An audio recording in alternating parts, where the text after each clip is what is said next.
ጠንካራ ስብዕና ለመገንባት ለሚፈልግ ሰው ይህ ምክር ይውሰድ።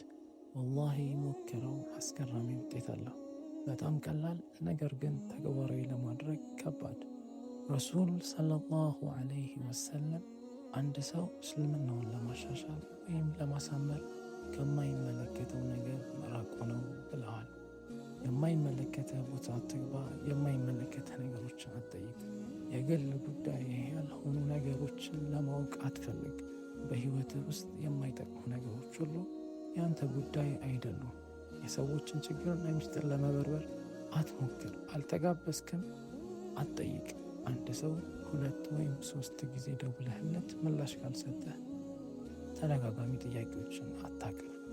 የአንድ ሰው በር አንኳኩተህ ምላሽ ካልሰጠህ ቤቱ ውስጥ እንዳለ ታውቃለህ፣ መልስ አልሰጠህም ማለት ነው። በክብር ዞር በልና ስለ ጉዳዩ አታውራ።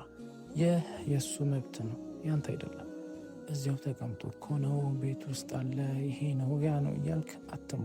ይህ ያንተ ጉዳይ አይደለም። አላሁ አዕለም፣ አላህ ብቻ ነው የሚያውቀው በውስጥ ያለው ነገር ምን እንደሆነ። ይህ ደግሞ ከፍተኛ ዋጋ ያለው ሃይ ቫልዩ ሰው መገለጫ ነው። ያንተ ያልሆነ ጉዳዮች ውስጥ ጣልቃ አትግባ። ወንድምና እህቶቼ ከዚህ በኋላ ህይወታችሁ ምን ያህል ጭንቀት የሌለበት እንደሚሆን፣ ምን ያህል ጤናማ እንደምትሆኑ፣ ምን ያህል የተሻለ እንደምትተኙ፣ ምን ያህል በህይወታችሁ ደስተኛ እንደምትሆኑ ትመለከታላችሁ። ምክንያቱም ይሄ ቃል የነቢያችን ሰለላሁ ዐለይሂ ወሰለም ስለሆነ። ሱብሓነላህ።